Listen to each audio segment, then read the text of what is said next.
Hi everyone, thank you so much for joining me for Scrap and Stamp's Side Order Blog Hop for a chance to win a Side Order by Tim Holtz. More on that later. The image base was covered with a piece of Watercolor Wishes Lawn Fawn 6x6 paper. I cut a strip 3 inches wide, and because it was too long, I trimmed it down. I like to do this sometimes. And taking a piece of cardstock, I cut it at 4 1/4, slicing it right down the center. The dimensions and where the score mark should be made and all of that is at my website, kwarnerstudio.com. While you're there, comment on the post and you are entered for a chance to win one on every blog a side order. They're Sidekick side orders and they're really cute. I stamped some grass from the Chirp, Chirp, Chirp set by Lawn Fawn on each side of the card base in the section below the 5 1/2 score line. A mark should be made on each side of the 5 1/2 score line going into the card, a 1/2 inch on each side, and then with a nice sturdy ruler, metal one is preferred, take that 1/2 inch score line out between the two 1/2 inch tick marks. I decided to decorate mine, so I put a nice piece of heavyweight cardstock on each side of that 5 1/2 score line, and make sure that you really burnish the score lines folding over the mountain. Here's how you assemble it, and I just want to show you which parts of the card you line up. So really it's at the 10-inch score and the 1-inch score mark.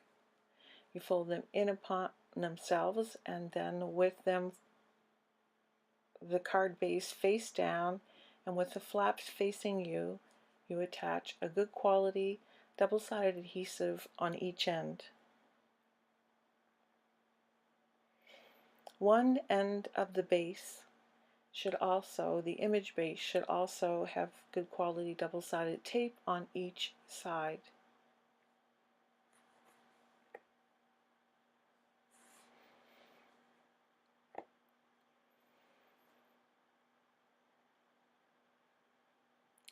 Just remove one edge of the card base double-sided adhesive at one time, making sure to fold any ends that are hanging off into or over onto itself. Thread the image base through the 5 1/2 inch score mark, matching the edges together between the 1/2 inch marks. Now you'll remove the piece of tape that's left on the image board and the other flap of the card base.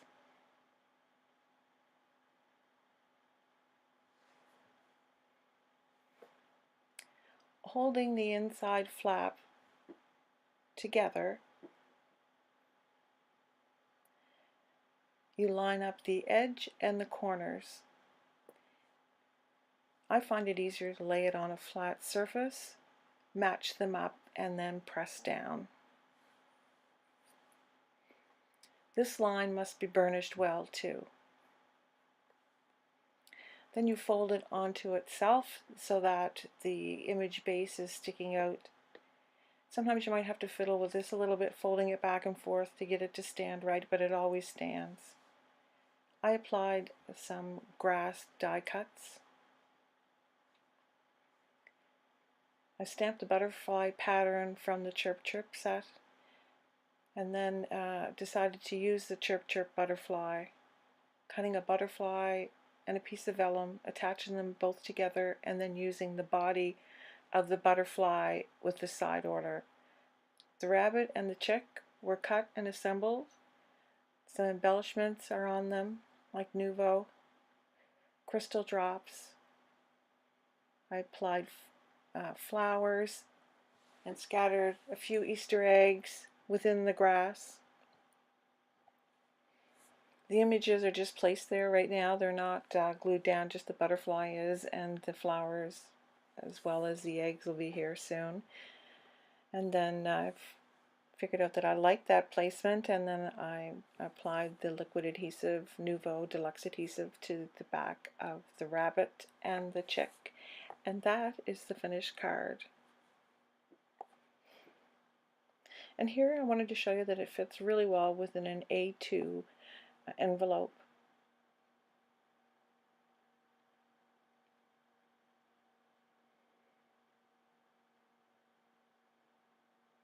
And thank you so much for watching. Enter to win. Bye-bye.